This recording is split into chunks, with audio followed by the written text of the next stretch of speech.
Kentucky sweeps the Tennessee Volunteers in a really fun game to watch. Lamont Butler does go down, though. Let's talk about it here on the Big Blue Breakdown.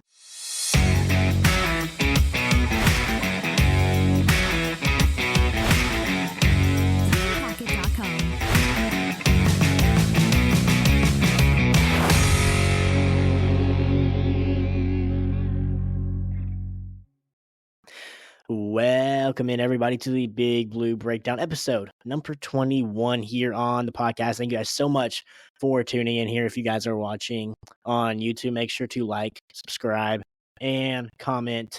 And if you're watching on podcast, listening on podcast, make sure to comment there as well. The Cats beat the number 5th ranked team in the country, Tennessee Volunteers, at home, 75-64. This game really showed us a lot of toughness from this Kentucky team, a lot of grit, and I think an attitude change on the defensive end from the get-go to the very to the final seconds ticked out.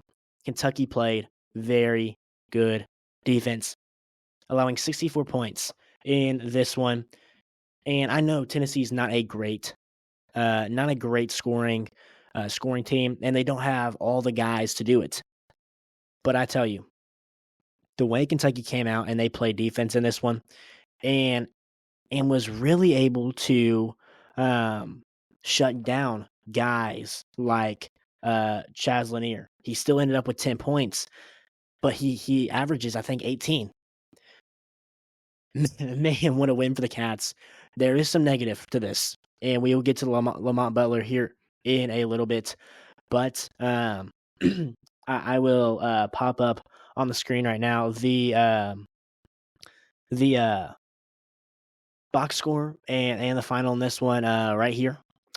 So as you guys look at it, Kentucky did a very good job on the defensive end at limiting the easy looks for the Volunteers.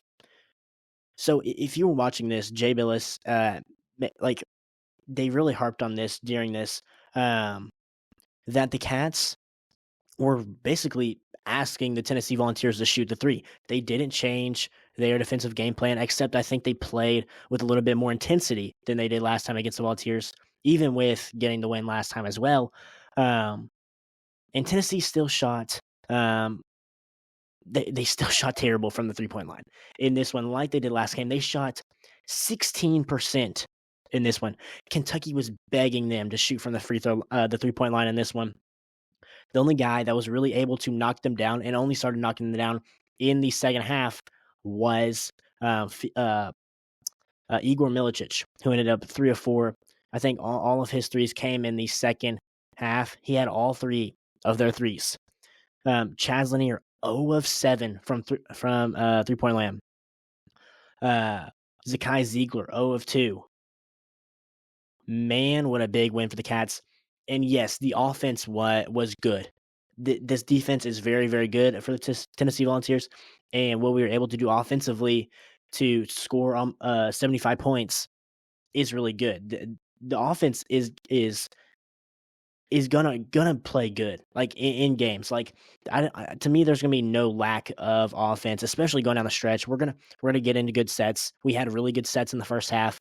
But the thing to me is how, like, let's complement that on the defensive end, and you get an 11-point win. Now, this wasn't an 11-point game throughout. Tennessee made it very, very close. I believe throughout the game, it was mostly a 6-point, 5-point game. They took the lead at one point in the second half. And let's just go ahead and talk about the negative here in that Lamont Butler goes down. Looks like he re-injures that same left shoulder, if I'm not mistaken. The positive thing to see here is he came back, didn't come back to play. He came back, sat on the bench, was kind of cheering for the team. Seemed like he was in good spirits, but it looked like agonizing pain when he went down on that shoulder. He actually tipped the ball away, dove for the ball on the ground. just an effort play that he gets injured on it. It seemed like it took the air out of the building. And who do we say had to step up in this game for the Cats to win? Kobe Brea and Ansley Almanor. Let's look at their stats in this one. Ansley Almanor ended up with 13 points. Really good to see him get going from the 3-point line again.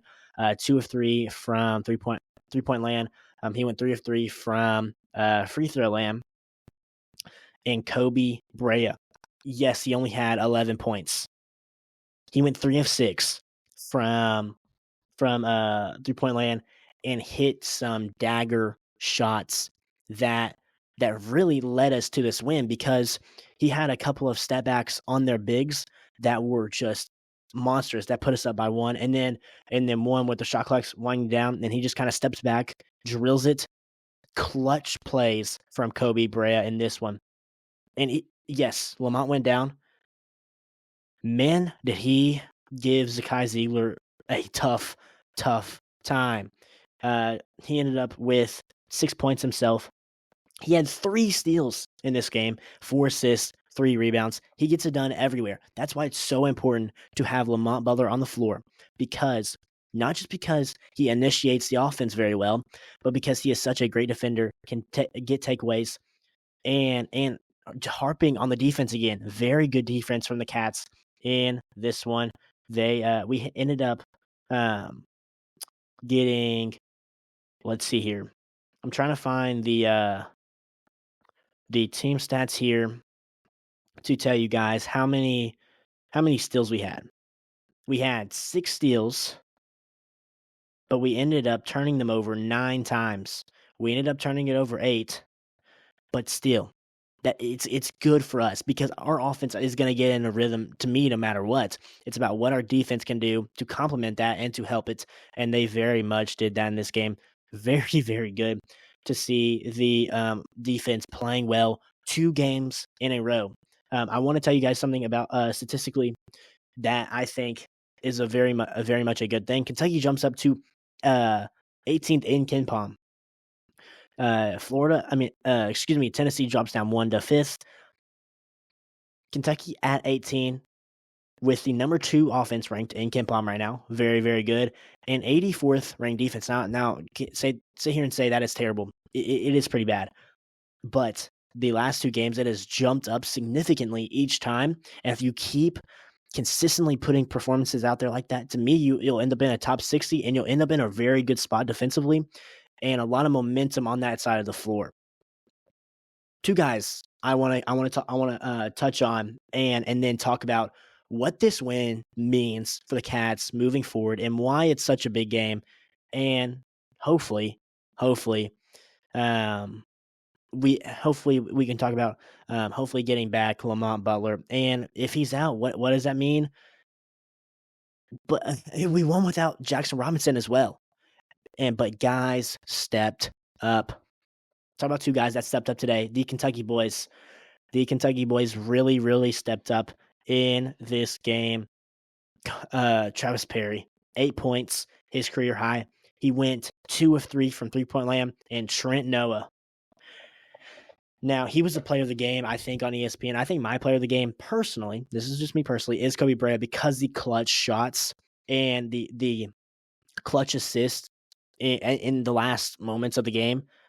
But listen, Trent Noah is going to be an absolute beast in the next coming years, and he's going to end up being a factor in what type of run Kentucky makes in the tournament, because he can be a spark for us. He can be a spark like he was in this game, knocking 3 out of 4 3-point shots down, 2 of 2 from the free throw line, ending up with 11 points, 1 assist, and 2 rebounds. He gives us effort. He's gonna play very hard. He's gonna get loose balls, and he's gonna play pretty solid defense. And he's a lethal shooter. He's gonna be significant moving forward, and it's really good to see from Trent Noah. Travis Perry had to play some very big minutes with Lamont Butler going out. I think I liked what I saw from him. I think he can be at points he can be very, very good on the offensive side of the ball. Now he gives his all on the defensive side. Sometimes one of the best point guards in the country, like Zakai Ziegler, are going to get their own against him.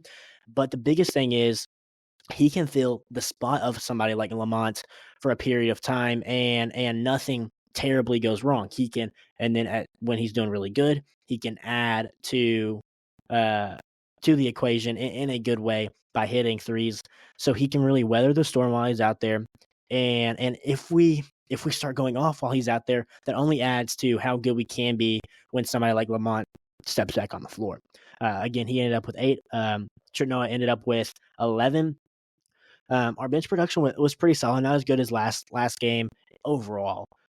We ended up having, let's see here, 19, 21, so 26 points off the bench. That is not bad at all.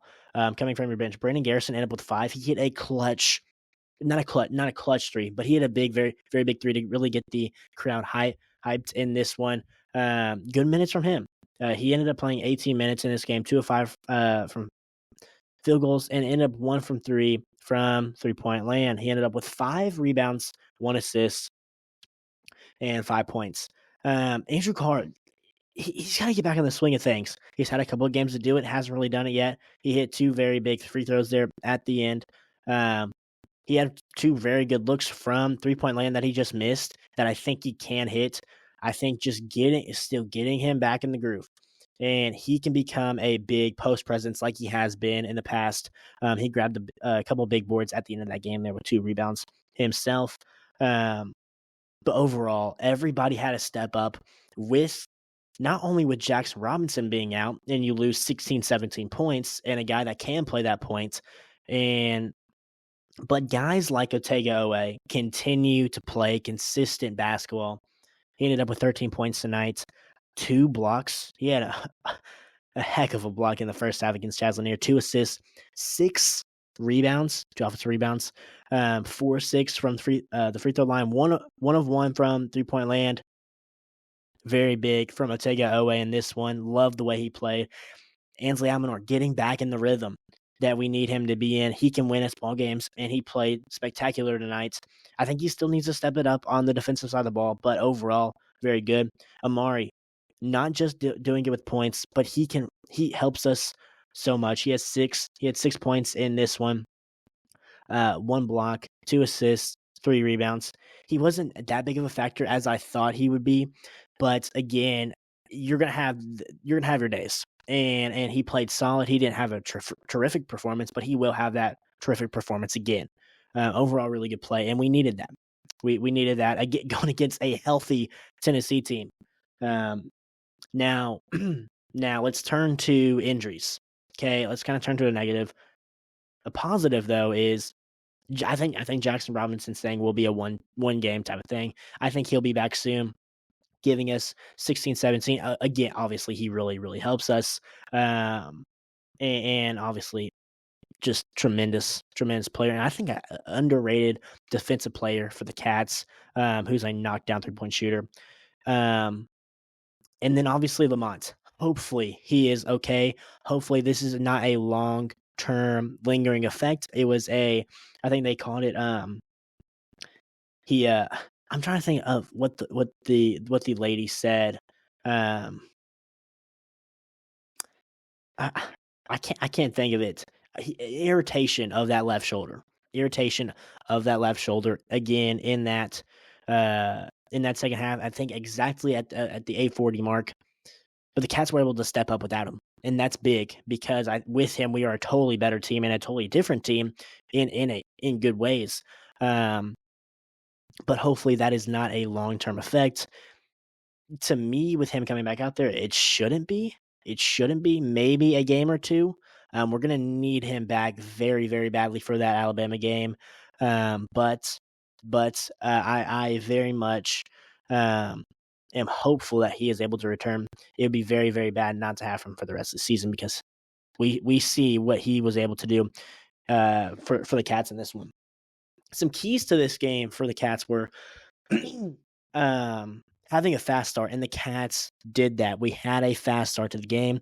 We were able to take a 7-point lead into the half, and that's what really helped us at the very end overcome that is we weren't in a deficit to come back. We were right there the entire time, had the lead most of the game. Very, very good start for the Cats. Offensive rebounding, excuse me, defensive rebounding wasn't that good though. They were able to get second chance opportunities, which really kept them in this game, and free throw shooting, but the Cats were still able to overcome that. And sometimes you are going to get give up offensive rebounds. I actually think we're a pretty solid defensive rebounding team, but we were able to come away in clutch moments to get defensive rebounds. I think it's just one possession that they got like 3 in a row that really, really killed us. Other than that, I don't think it was like it was going to win them the game type of issue. Now they did win the rebounding in this one. That's probably the only negative outside of the Lamont Butler injury that we can really throw out there. But yeah, Kentucky went 50% from field goal, as a field goal percentage, and 50% from 3-point land. That is absurd. Absurd. 12 of 24 from 3-point land. Absurd. And shot pretty well at the free throw line, and definitely in clutch moments. Our largest lead was 11 in this game, and their largest lead was 3, and that was really a big difference in this one. We were able to have the fast start. We were able to hit the threes that we needed to. We had other guys step up. We had other guys step up in big moments for us, which with guys like Jaxson and then Lamont going out. Lamont, with him in there, we were really good. But overall, really, really impressed with this win. Now, what does this win do for the Cats? What does this mean for the Cats? Well, it means possibly a better chance to get a hopefully get to a four seed in the SEC tournament to get a double bye. Hopefully, because we need the rest badly. It helps us in that department for sure. It helps us in our mindset defensively, like moving forward. It just helps with having momentum, getting hot going into March. We're getting in. We're almost to March. We're in the middle of February right now. We're not in the middle, closer to the beginning of February, but February is so close, and getting hot to March is the best thing a team can do going into March to have a chance to make a run. That's what we're doing right now. 2-game win streak, and resume. This is the ninth quad 1 win for the Cats. Boost our resume again, hopefully staying 5 or better. And I believe the Cats have a really good shot being 5 or better. Hopefully getting a 3, I think, is like where I would like to sit. But yes, the Cats do a great job here in this one to help with that. And then lastly, in a shorter term thing here, 4 wins in a row looks very, very manageable now. I think. Let me see here. I think we got to go to Texas next, or do we get Vanderbilt at home? Let's see here.